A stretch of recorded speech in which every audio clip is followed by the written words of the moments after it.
Welcome back for our final panel of the day. Has Indian real estate private equity delivered to its expectations? Please welcome the Managing Director, Capital Markets, Jones Lang LaSalle, Mr. Shobhit Agarwal. First panelist joined ICICI Prudential AMC in 2010.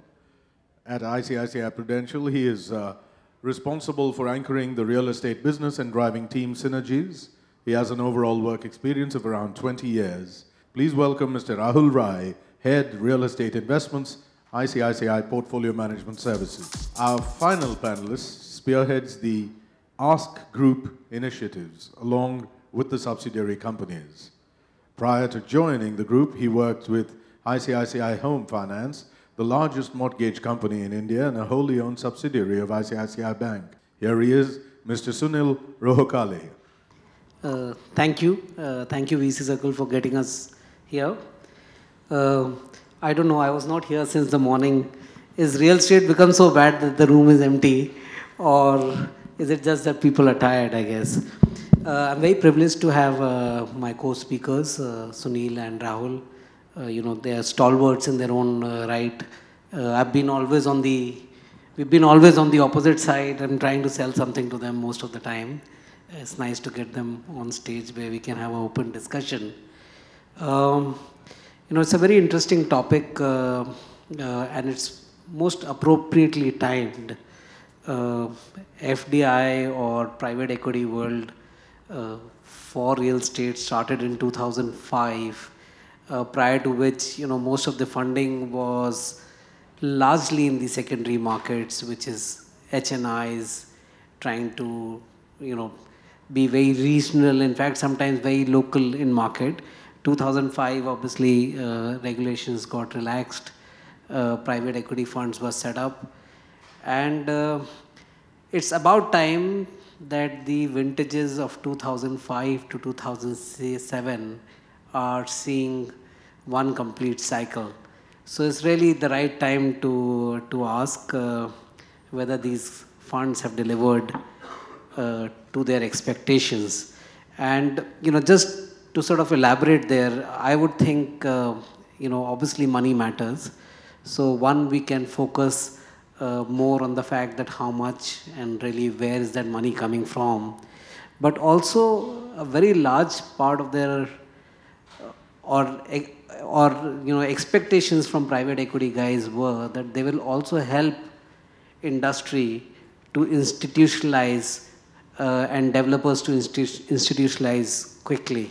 So I'm going to start, by really throwing this question open to both Sunil and Rahul to really say that, when developers and when we used to meet them in 2005, 6, 7, as this market was opening, one of the large drivers for these developers was to say, look, these guys will come in, they will sit on my company, they will monitor, there will be good governance, there will be good practices, global practices that will come in. So really my question is, both these guys have several investments, they put out large amounts, whether it's really helped the developers to institutionalize, whether they think that the bar has been raised.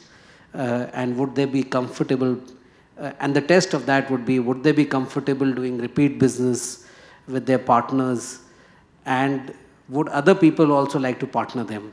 So really, Sunil, over to you to see what you feel about this. I think it's a very interesting question. If you look at the Indian real estate, can you just put this a little up? Yeah. If you look at the Indian real estate ecology, the most important person in the ecology is the real estate developer. And the sea change or a paradigm shift the real estate developer and developer organization has gone through in last over a decade plus is very interesting to watch.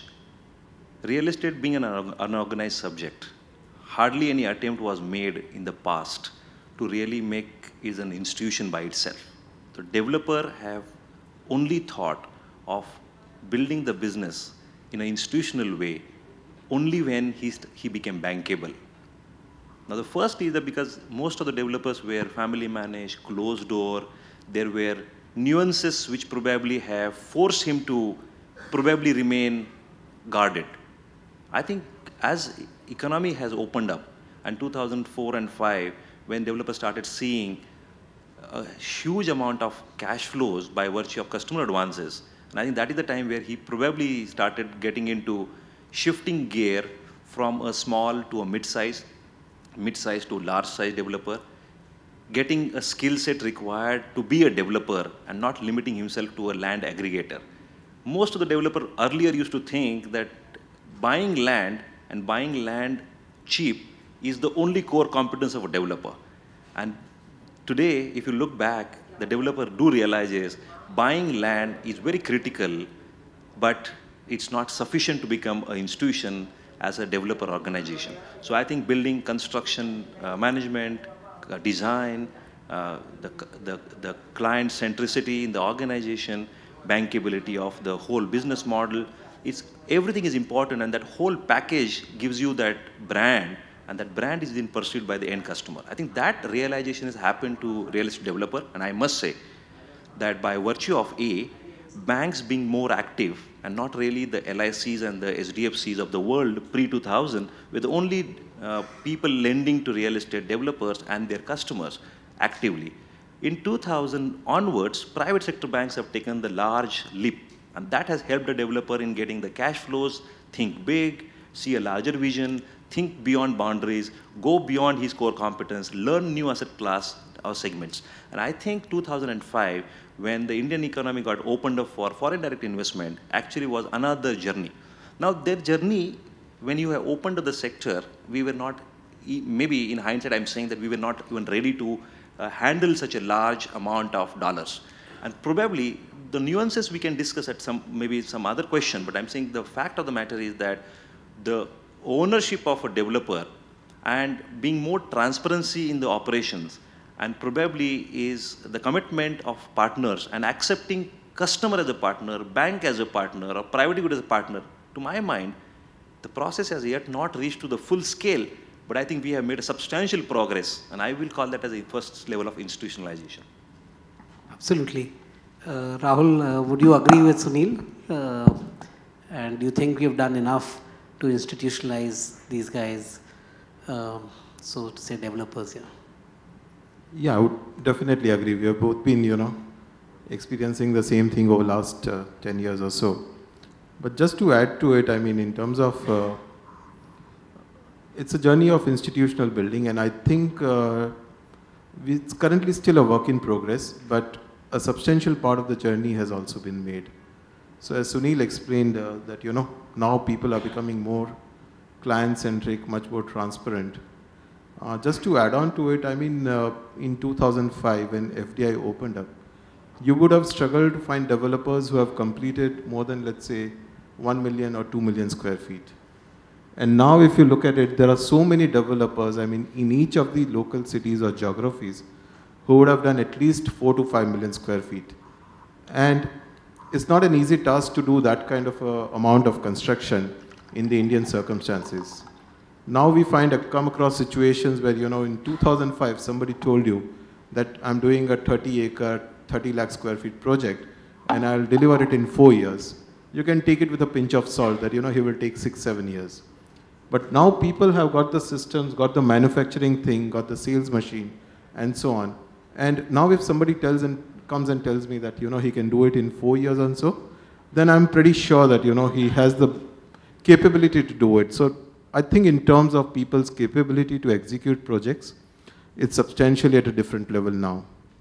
Secondly, when we came in, there was a lot of transparency issues. But post that, if you look at a lot of IPOs have also taken place now. A lot of developers are IPO and have to produce the results every quarter. And that has also pushed the transparency to, again, a greater level, besides the PE industry pushing it. So I think when we initially started doing the deals, the developer would be looking more at the margins or doing back of the paper some kind of a rough calculation how much profit he will make. Now he focuses on his P&L and on his cash flows. He realizes the importance of those fundamental accounting things as to what is a balance sheet and what is a cash flow and what is a P&L. So I think on the financial part of it or on the transparency part of it, again, we find that, people are now a lot more educated and a lot more clarity. I would say the third thing, Shobit, is, is to do with also our investment and the way developer accepts our investment. Previously, developer were thinking about, as one more source of money, take the money and then he will repay when he can. Now I think there is a clarity, there is a settlement of expectation as to, from the developer's side, as to what he expects from us in terms of the money, in terms of the involvement. And I think from the fund side also, now there is a clarity as to, what kind of returns are expected and how those returns can be made. So I think that's another journey where both the developer and the fund manager have experienced and learned on the path of this as to, what can be the expectations out of any real estate project. So, I mean, to conclude, I think it's a work in process, but a substantial improvement is definitely there. Absolutely. Just sort of sum that up, I think, the overall, we feel that the market has substantially moved in terms of MIS, processes, transparency. I remember doing transactions in 2006 and 7. I think the most of our deals, the highest risk on the transaction was the title. Today, when we do the same deals or they're going through this motion again, at least we know that the titles are clear. The other issue was the auditors. You wouldn't get balance sheets, we don't know who was auditing them. Today, I would think that most, or let's say the top 10, 15 developers in every city are using services of the big fours, big five, and it's taken them to a different level. So clearly, I think some progress, some benefits of private equity coming in. Second question is more pointed as we go down. I guess it'll get more economical. But my question is more about sharing risk versus reward. So in 2005-06, when markets opened, there was just a mad rush of money. Most people were busy both ways, trying to raise more money. There was obviously a lot of capital chasing good investment managers. And these investment managers were under so much pressure to deploy, to go to raise fund 2, fund 3, and they were in a hurry to push this money through the door. I wonder whether they chose the right partners. Did they do deals in haste? Did it really deliver what they wanted to? And today, post-GFC, I think they've gone so far back, or the risks have come so much in front. I'm wondering whether equity funds are doing equity or they're doing structured products, almost like in guise of debt, right? So these are all preferred equity. Are we wrong then or are we wrong now? Where is the right balance, and where did we really lose the sight of capitalism in its right form, to say, were we on the extreme in 2006-07 and today we are completely the other way around? So first, will you agree with this comment, and then really what is your reaction? Do you think there should be more equity in the market? It's really growing and we find that it's shrinking. It's shrunk so much that really there's no equity here. Yeah, I think I fully agree on one statement, that I don't think as an ecosystem of real estate industry, one of the important critical element got introduced in 2005 and 6 was the private equity investors. Have they really realized what are the various risks of Indian real estate? I think the biggest miss probably was identifying the risk of Indian real estate. I think they have evaluated more the risk of the country and not really the risk of the real estate. Real estate risk is to do with A, the developer partner. The real estate risk is B, to do with execution. The real estate risk was also to do with experience of handling scale and size. Real estate risk was also to do with the governance and the transparency and the disclosures in whatever you wanted to do. Somewhere I feel that it was a easy money, easy liquidity, easy access to credit, actually have forced people to do marriages in heaven. Though marriages do happen in heaven, but they have to be operated on earth. And that's where you actually become heavenly couple. So my sense is that most of the marriages happened in heaven but they are still on earth, and that's where the pain is.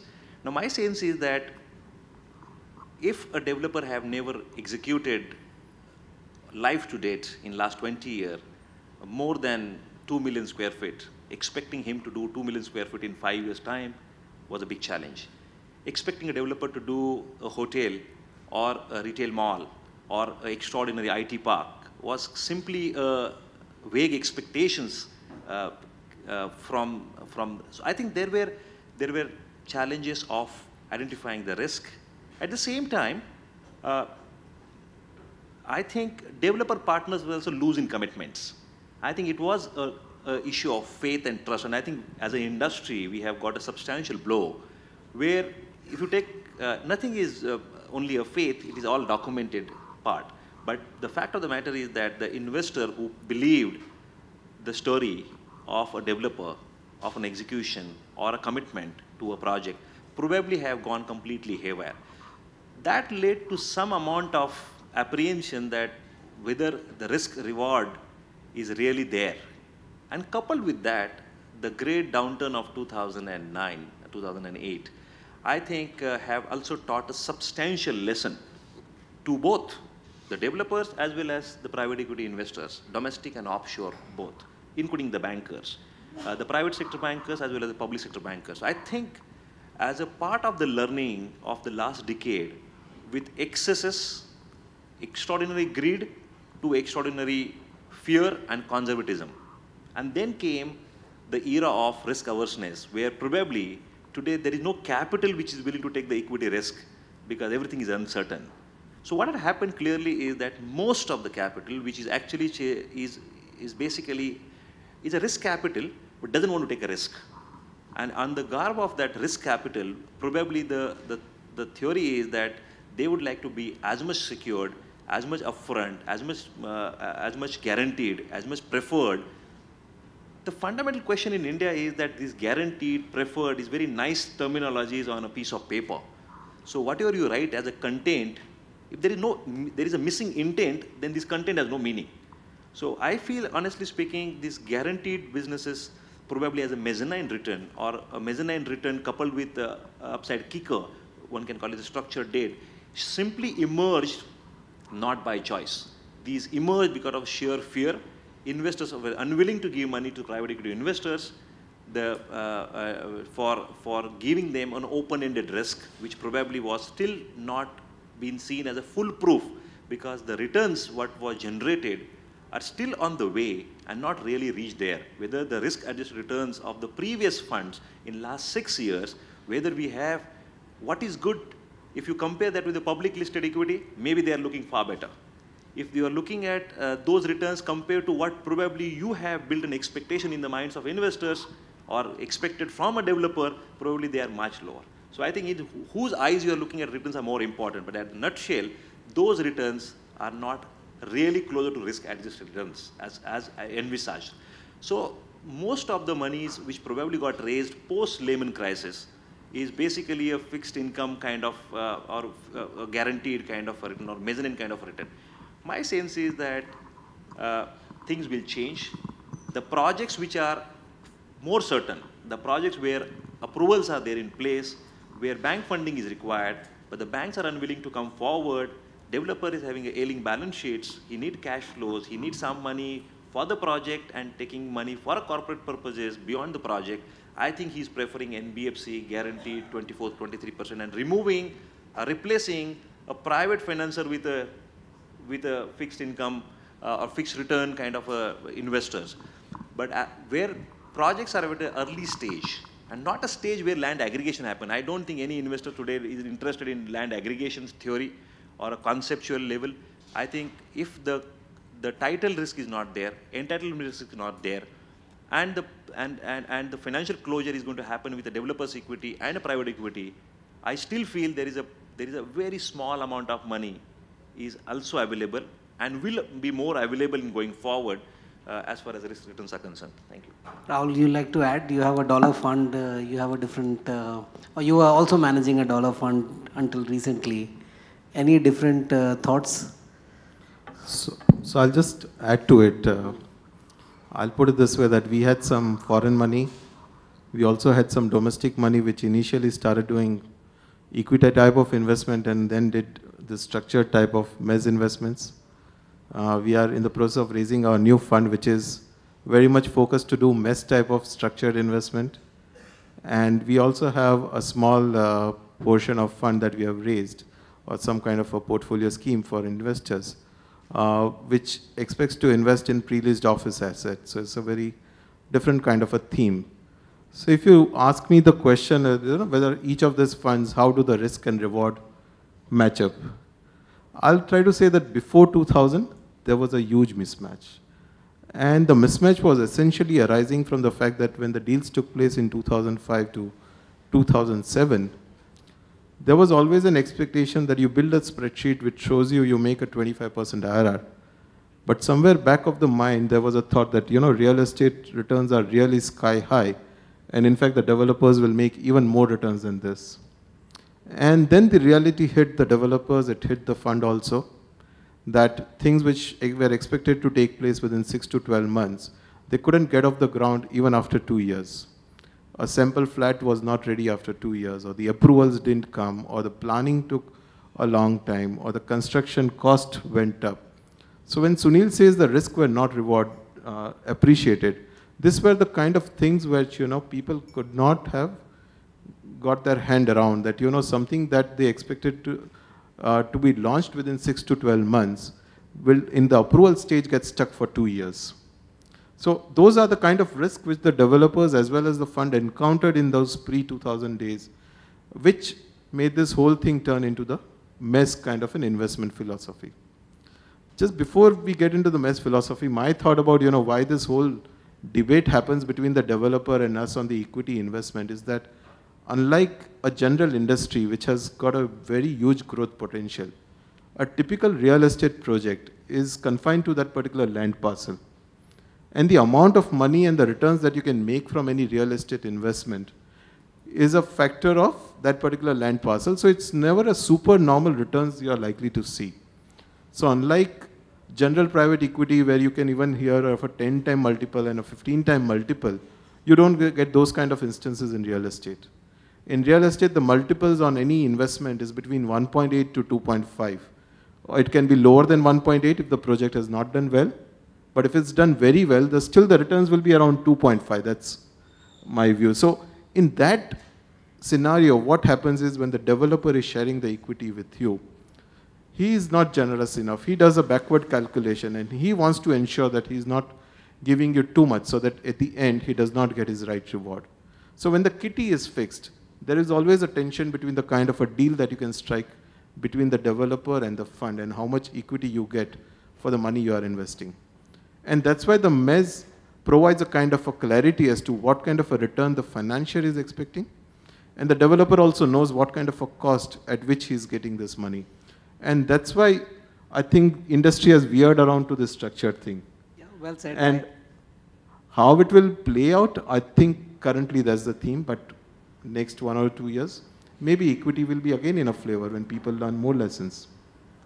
No, absolutely well summarized. I think you're right. We are in an era where costs are appreciating or going up higher than the sale price. So obviously, we are all struggling to make returns. And on that sort of note, really to the sharpest question, has private equity funds or of managers really delivered to the investors? And I'll break this question in two. Really, it can be very different for the project level. So at project level, you may have made money, but if it's a dollar fund, really adjusted for currency risk in the hands of the investors, is it really been worth coming in to the journey for last 4 or 5 years? And continue to that, in continuity with that, what we are finding nowadays is some of the investors or GPs to these funds, LPs, sorry, to the GPs, are really now saying, look, I'm not very sure whether this investment was worth it or these fund managers really did their job, and they want to be closer to the asset, and they're asking us to say, can we co-invest or can we go directly? Is it possible? So really, this in some way is a reflection of, I would say, poor returns, especially in the hand of foreign investors. And the other thing, and we can debate this. The other thing is that we did a study in 2011, end of 2011, from 2006, which was measuring the returns the private equity had made. Until then, what we noticed was it was about 1.2 times the money invested in 2005. So that's not speaking very highly of the returns. And when we went deeper to say what really went wrong, we figured that if you had invested in 2005 and not really started a project, that means you were at the land stage and no work had been done, you would actually have made 5 times. But if you started working on it, right, that means you started a project, you halfway through offices, retail malls, residential, cost is up, project is delayed, sales are down, volumes are down, you actually ended up losing bulk of your appreciation. So land actually moved up faster than the project values, and which led to a fact that in 2011-12 there was really very few land trades. So would it be sensible to actually start looking at land funds instead of doing yield funds, is the other question that I wanted to check with you guys, to keep it really simple. So I think it's an interesting thought, but Sunil, what's your view on this? No, I think definitely it is a very interesting thought. And by that logic, if the land would have been the only subject which is going to go up, because God doesn't manufacture land, but mind you, God can always give you more FSI. So God will say, come closer to me, and can give you an FSI. And one fine day, if the God says that there's no FSI restriction in Mumbai city, you will suddenly see this whole theory of land will go away. That's the first part. Second part is, if land would have been the only subject matter of private equity, then to my mind, farmer would have been the most rich than anybody else, because they own the largest land. The fact of the matter remains, whether it's a land fund, whether it is a development fund, whether it is a rental income yield fund or a mezzanine fund, I think the basic fundamentals of investing, if they are not right, whatever you try to chase is not going to help you. So setting up the expectations of the investor is the most important, first part. The risk associated with your investment strategy has to be upfront and clear.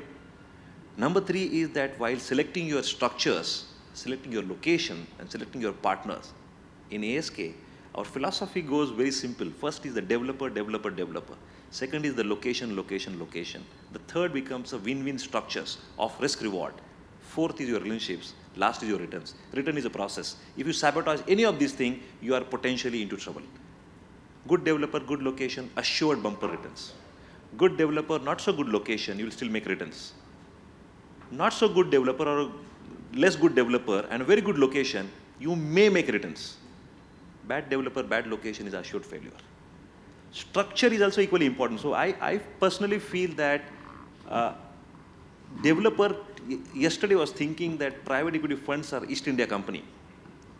And I think they moved substantially and they realized that they are also not making a triple-digit percentage returns. So where can they give you those returns to you? So I think there is a calibration in the thought of a developer as well as the investor partner. And that is what I said, marriage is made in heaven, but it has to be executed on earth. I think we are all on earth this time. Hopefully the large movie which is going to happen for real estate, private equity funds, domestic and offshore, is yet to start. And I think the moment it starts, I think we all will use our wisdom, past learnings. So I feel honestly, for a developer, it is weighted average cost of capital is more important. How much should be bank debt? How much should be mezzanine kind of a debt or a fund? How much should be private equity for his growth plans for the next 3 years, 5 years, 7 years? It is more important. So I think we have place for all capital, but we need to articulate like that. We cannot articulate that everything is a private equity and then we land up doing something. So, one thing which probably have no answer for us as an industry is that, and I don't know what is the answer for the sector agnostic private equity on that. When the dollar rupee will have no control, nobody can hedge the dollar against rupee. So honestly speaking, that one factor goes against the country and not really the sector or industry segment. So that as much it is true to the sector agnostic private equity, it is as true for real estate.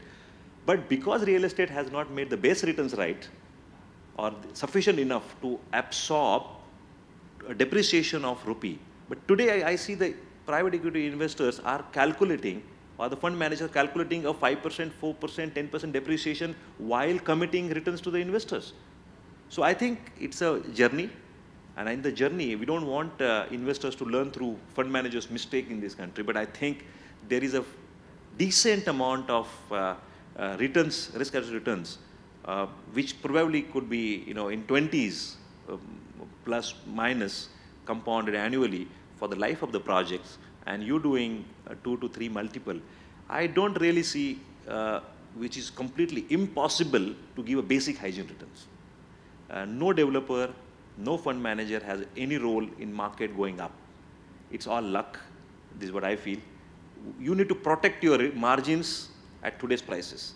That's where your skill set is. Your skill set is not that property price has gone up, interest rates have come down, economy has improved, job hiring has increased. What have you done for that? You have only anticipated the macro factor, but I personally feel that fund managers' responsibility is to protect the margin at that EBITDA level at which you have invested in the life of the fund. Whatever basic alpha is your responsibility, beta is your wisdom and your luck factors. Thank you. Well said. Rahul, what are your views? Have you really met the return expectation in absolute dollars?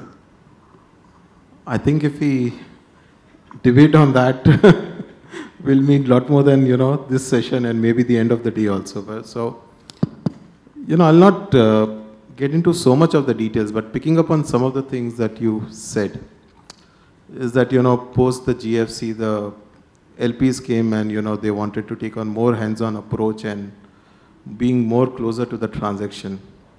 My perception about this, or my view about this, is that the issue is not so much about the returns. If I look at the real estate PE industry globally, pre-2007 funds, I don't think funds have made that much return globally also. So it's not that the Indian PE has been different than the global PE industry. Absolutely. The issue has been more as to how transparently the fund manager was communicating to the LPs about the issues on hand. Second, his ability to do a right transaction. Because, Sunil, you mentioned that, funds were viewed like East India Company. I thought developers view funds more like UNESCO or United Nations. Paisa dene ke liye aaya hai kind of an approach. So, and I think somewhere that percolated down to the investors also, that the fund manager had not done the right job in that selecting the partners, selecting the projects, and selecting the deals. So I think the issue was more as to how the fund industry was doing the deals and less about the returns. The returns nobody made for that vintage, prior, GFC prior vintage funds. And coming to, now I think everybody has learned the lesson, and the focus is, as Sunil mentioned, first and foremost, developer, rightmost criteria, the location, the product that you are going to sell, and what kind of a deal you do. So, and also, as a developer, what you can do is you can control and you can manage the risk of a project and ensure that you get the returns. Whether there is a bull run in the market or whether the rupee dollar exchange rate does not move too adversely against you, those are external factors which are beyond the fund manager's control. So I don't think those returns are something that a fund manager can protect. If you try to protect it using some kind of a hedging transaction and so on, experience is that you get priced yourself out of the market. So if you try to buy a hedge at 5% and then expect to make, instead of 23, 28, 29% to take care of that cost, I don't think those transactions are there in the Indian real estate industry. So that's a risk that needs to be communicated to the investor. And some kind of a wisdom need to be there in your deals as to how you protect yourself against it. I would say only one last point is that, when you're talking about returns and so on, the other interesting thing is the previous expectation about making 25% return over a 5-year horizon. I think that is changing and people are appreciating that, okay, some transactions may give you 25% return over a 2 to 3 year horizon. And then you need to factor in either you move in to the next transaction or you lower your return in the subsequent years. You can't expect 25 into 5 kind of a return. Absolutely. Yeah, so just to sum up, what we've heard is really, the delivery from private equity, both in terms of institutionalizing as well as returns, has been a mixed bag, just like everything else, good, bad, and ugly. And it's still a journey, not yet done. So the jury is not out, but we feel overall that yes, there have been investment managers and projects that have delivered, but not as a whole, and it's still a long way to go. With this, we'll just open up for Q&A, and we are here for the next 5-7 minutes maybe. Any questions?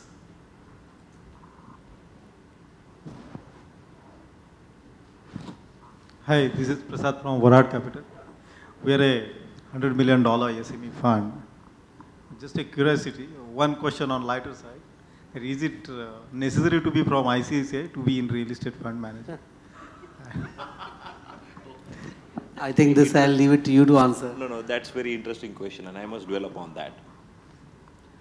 If you look at the industry as a whole, pre-2000, there were only 2 companies which used to have 65% market share, which is LIC Housing Finance and SDFC Limited. SDFC Limited started in 1977. Till that time, taking a home loan was a big thing in life. And just to give you 99, the average age of a borrower was 47. The interest rate for housing loan was 17%. And the loan to value ratio at that point of time was 60-65%.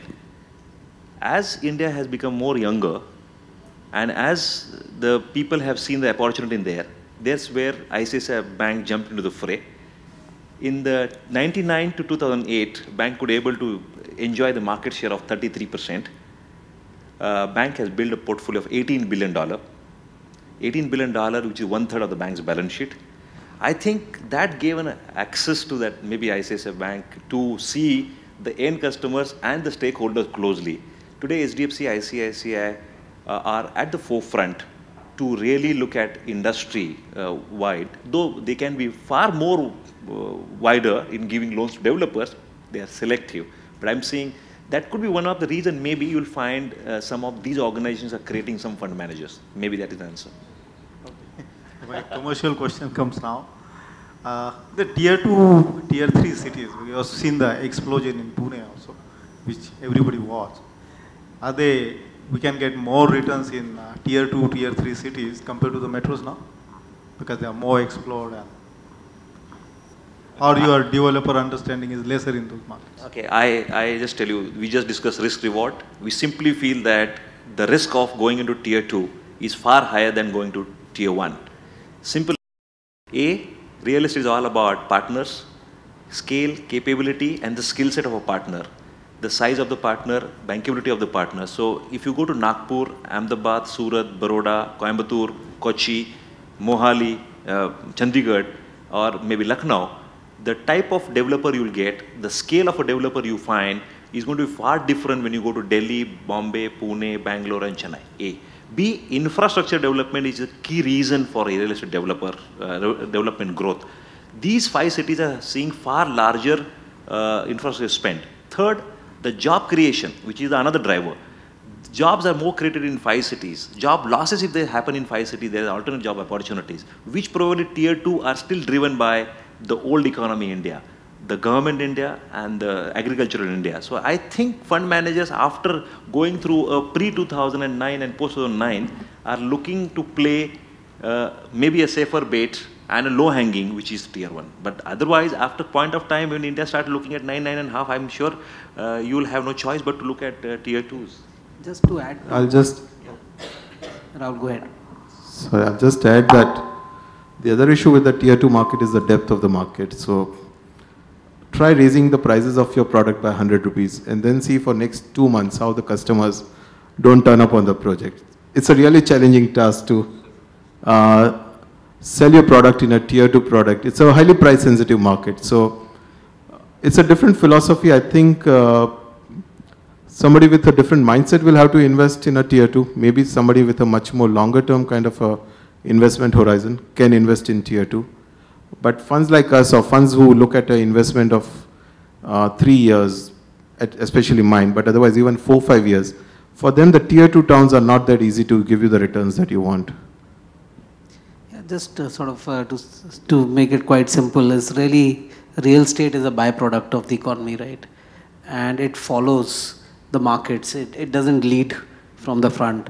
So in 2006, 7, 8, the IT industry was really the driver, and they were looking to diversify it, having come from US, Europe, wherever they were wanting to settle down in India. They thought the cost of living was going up, and if they've come this far, they can probably go from Bangalore to Mysore or Chennai to Coimbatore, and they wanted to lead it. But 2009 was event turning year, and the cost of living and the cost of real estate came down in some of these tier 1 cities. As a result, they just decided to stay put. So Chandigarh was going was looking up, Cochin was looking up, Jaipur was looking up, and suddenly these guys just turned their back and said, that's fine, we can live in Gurgaon, or we can live in New Bombay, or we can stay in Hinjwadi, Pune, we don't need to go to Nagpur. And the whole sort of setup changed.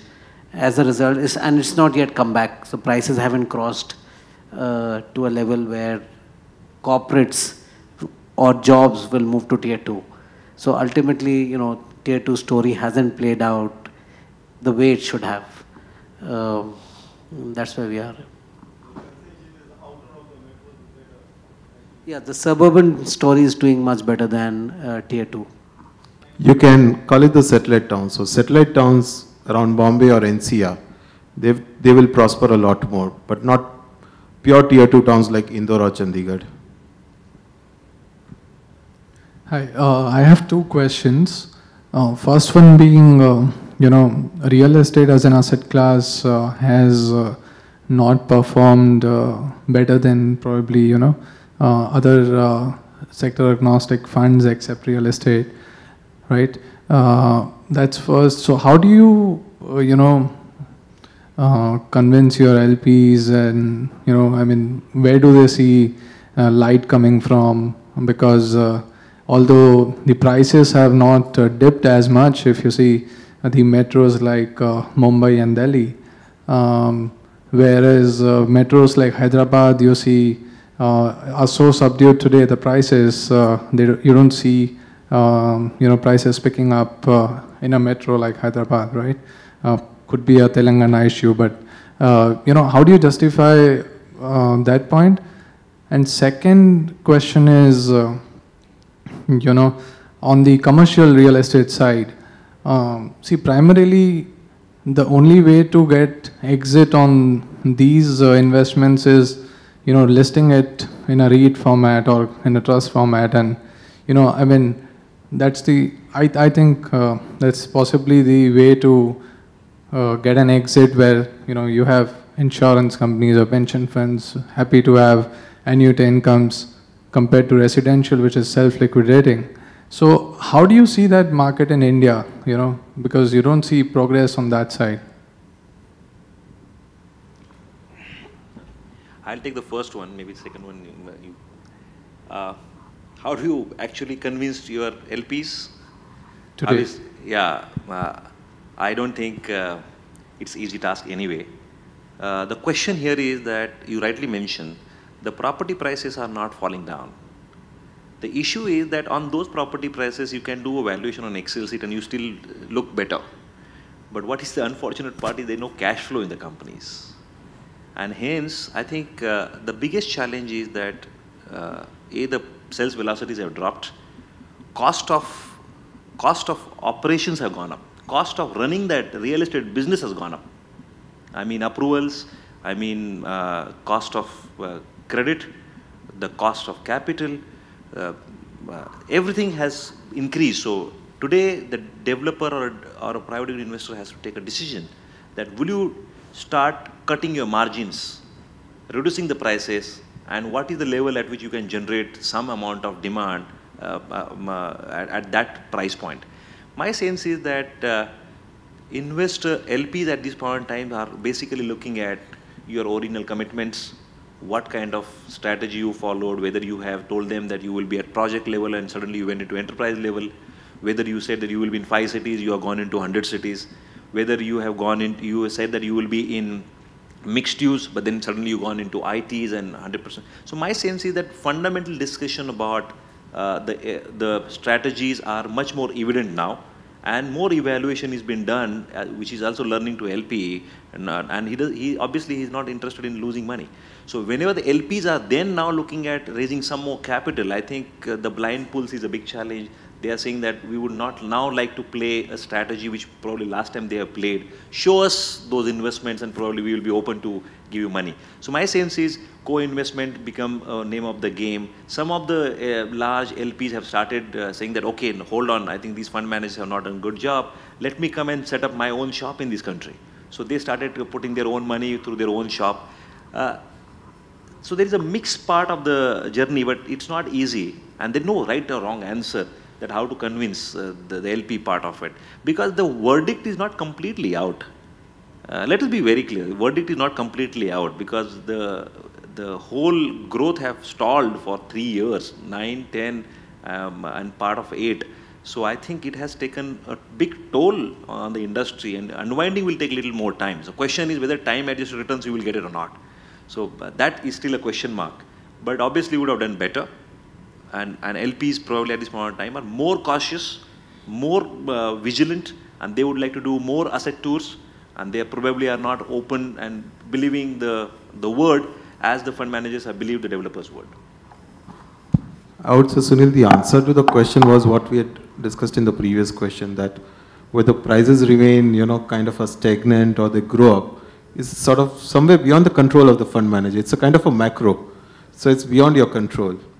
So I think what the LPs are looking out, and I think one of the critical things that the LPs are looking out is how you have navigated through that situation, and end of the day, the fundamental result, the exit, whether you have been able to achieve the exit, what kind of an exit you have achieved. So I think when you are going and discussing with your LPs, one of the most critical thing will be how you have navigated through this GFC that took place, how did you manage to ensure that the deal remains and gives you some return, and how have you managed the exit? Those are the very important questions. So I think if you are able to convince your LP on that, then I think they are willing to look, and give you the credit for you as a fund manager. On your second question on the office pool that is built up, and whether a REIT or something, I think definitely that has to be the solution. I think still the regulations and the are not very clear to float a REIT or to float a real estate mutual fund, which will be the right kind of buyers for this kind of assets, especially a domestic REIT. So there are few people who have listed outside of India and have such kind of investments in India. As I said, we have started an yield fund, but that's a slightly smaller scale. I would say that it to become an institutionalized kind of a thing, and it to become, for you to see 10 kind of such funds functioning, it's another 2 to 3 years away. It will come, but it will take a bit of a time. Thanks, Rahul. And just sort of add to your final question was that when are REITs going to come, and REITs the only solution? And I sort of agree with the government when they're going slow, because first let there be stabilized asset funds which can collect these institutional assets, we can test their performance, and then probably offload it to retail investors. I think straight from the developer to REIT, I think is a little premature for an emerging country like us. We've not yet reached the stage where we've enough collection of institutional assets. With that, I think I'd like to thank my panelists, Rahul and Sunil, for the excellent job, and to VC Circle for having us here, and all of you for hearing patiently through a very difficult Q&A. Thank you. Thank you.